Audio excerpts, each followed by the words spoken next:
नमस्कार बच्चों, YouTube channel शिक्षालय में आपका बहुत बहुत स्वागत है। मेरा नाम है रेणु यादव। इस YouTube चैनल में हम CBSE के क्लास 9 से लेकर 12 तक के सारे केमिस्ट्री के चैप्टर्स को कवर करेंगे।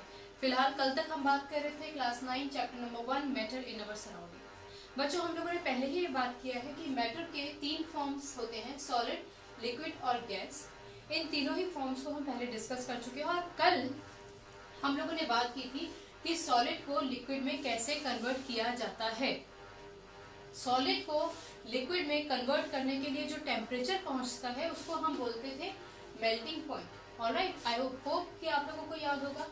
आज हम बात करेंगे कि लिक्विड को गैस में कैसे कन्वर्ट करते हैं, लिक्विड को गैस में कैसे कन्वर्ट करते हैं और उसको क्या बोलते हैं, उस टेम्परेचर को क्या बोलते हैं। तो सबसे पहले टेम्परेचर की और इसकी डेफिनेशन बात करते हैं। वो टेम्परेचर जिस पर एक लिक्विड गैस में कन्वर्ट हो जाता है एक गिवन एटमॉस्फेरिक प्रेशर पर, उसको हम बोलते हैं उसका बॉइलिंग पॉइंट।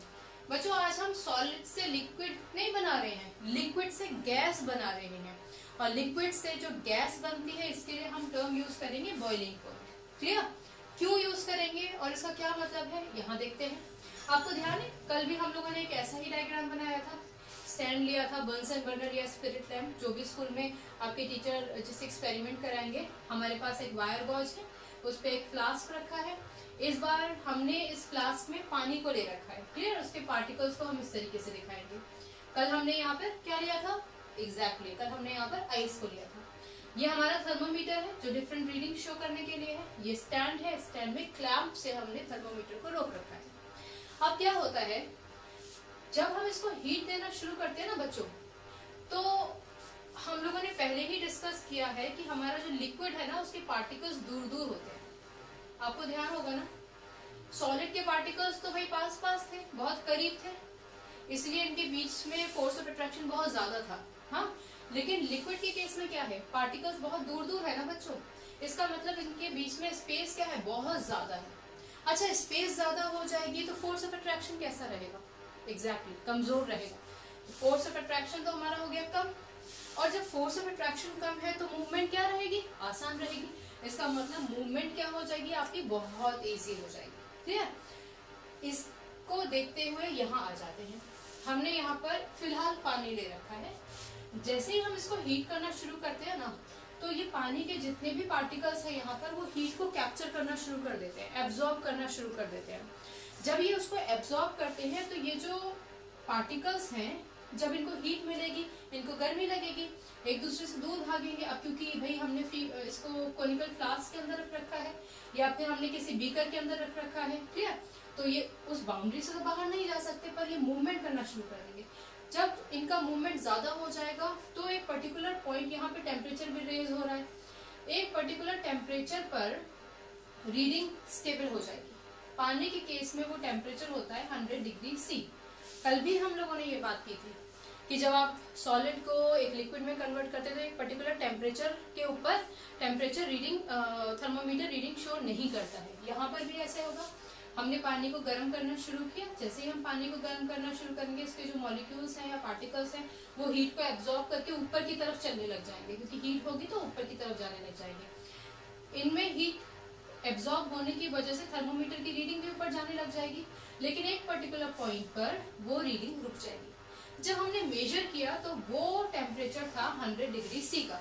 अब पहले तो मैं आपको डेफिनेशन बता दूं बॉइलिंग पॉइंट की। ये 100 डिग्री सी है ना बच्चों, ये है पानी का बॉइलिंग पॉइंट। इक्वेशन जो आपकी हम लोगों ने डेफिनेशन की बात की थी ना, वही डेफिनेशन रहेगी, बस थोड़ा सा बदलाव आएगा। यहाँ पर हम करेंगे the temperature at which a liquid changes into a gas at a given atmospheric pressure, clear, is known as its boiling point.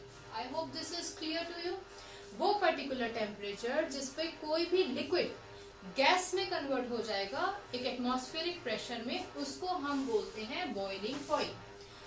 अब कल हम लोगों ने जब इस टेम्परेचर की बात की थी, मेल्टिंग पॉइंट की बात की थी, तो हम लोगों ने लेटेंट हीट की भी बात की थी। याद है आप लोगों को बच्चों? Latent heat, I told you कि लेटेंट का मतलब क्या होता है? हिडन, मतलब कि छुपा हुआ। वो हीट क्या पानी के केस में भी होती है, बॉइलिंग पॉइंट के केस में भी होती है क्या? होती है। कैसे? जब यहाँ से हम लोग लगातार इसको आंच दे रहे हैं, फायर दे रहे हैं, तो इसके जो मॉलिक्यूल्स हैं वो मूवमेंट कर रहे हैं। इनमें से कुछ मॉलिक्यूल्स तो भाप बन के उड़ जाएंगे। भाप का मतलब ये हो गया कि गैस हो जाएगी। अच्छा, इन मॉलिक्यूल्स को या इन पार्टिकल्स को जितनी एनर्जी चाहिए भाप बनने के लिए वो तो इनको पहले से ही मिल रही है। अब ये तो भाप में कन्वर्ट हो गए, पर हमने हीट को अभी तक बंद नहीं किया है। हीट हम अब भी दे रहे हैं, तो वो हीट कहाँ चली जाएगी? वो हीट ऐसा माना जाएगा कि इस बीकर में जाके हिडन हो जाएगी। क्लियर? क्योंकि इसके पार्टिकल्स तो लगातार मूव कर रहे हैं और एक टाइम ऐसा आएगा कि ये सारा का सारा जो पानी है वो गैस में कन्वर्ट हो जाएगा। अगर नॉर्मल पानी लेते हैं तो उसकी जो इम्प्योरिटीज है बस वो नीचे रह जाएंगी, यूजुअली सॉल्ट होता है, बाकी सारा पानी इवेपोरेट हो जाएगा। क्लियर? वेपर्स में कन्वर्ट हो जाएगा, ये इवेपोरेट हो जाएगा। अब लेटेंट हीट तो आपको समझ में आ गया कि बीकर में हो गई है, तो यहाँ पर लेटेंट हीट की डेफिनेशन क्या होगी? लेटेंट हीट की डेफिनेशन बिल्कुल कल जैसी रहेगी। The amount of energy that is required to convert 1 kg of liquid into gas, clear, at atmospheric pressure is known as latent heat of vaporization.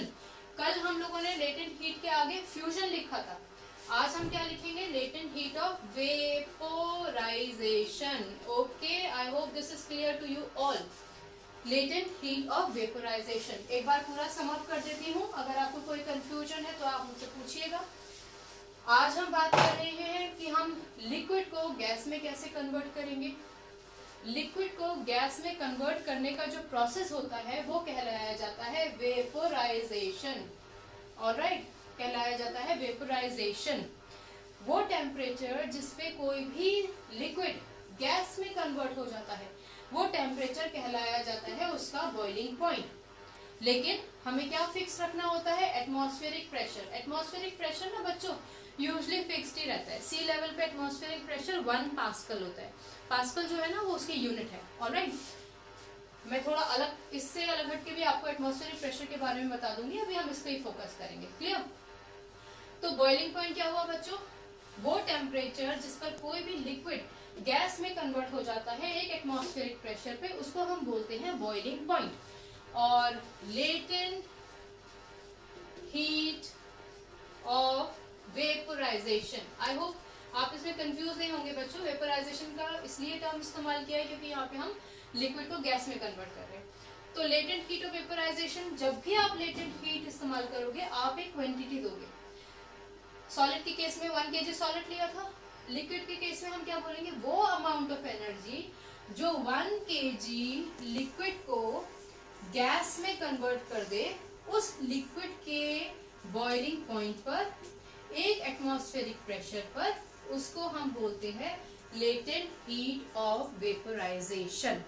I hope this is clear. एक और चीज जान लीजिए, भले ही आप वेपोराइजेशन करें या आप फ्यूजन करें, कहने का मतलब भले ही आप एक सॉलिड को लिक्विड में कन्वर्ट करें या लिक्विड को गैस में कन्वर्ट करें, ये प्रोसेस होता है bulk phenomena. Clear?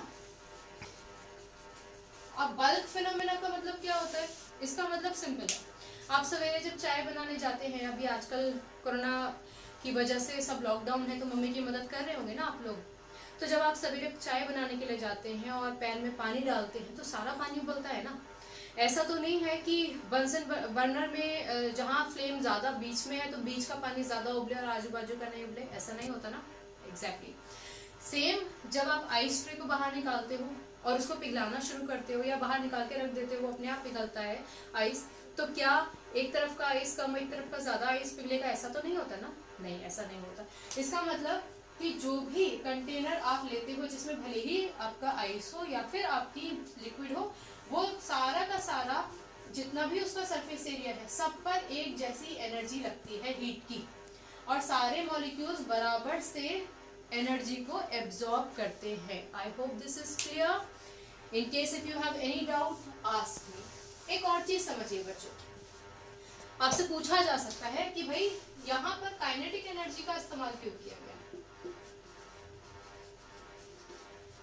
Kinetic energy तो आप समझते होंगे, आप लोगों ने फिजिक्स में पढ़ा होगा, कोई भी चीज जो मूव करती है उसमें काइनेटिक एनर्जी, अगर मैं मूव कर रही हूँ तो मेरे अंदर क्या आ जाएगी, काइनेटिक एनर्जी, और अगर मैं खड़ी रह जाती हूँ बिल्कुल स्टेबल तो पोटेंशियल एनर्जी।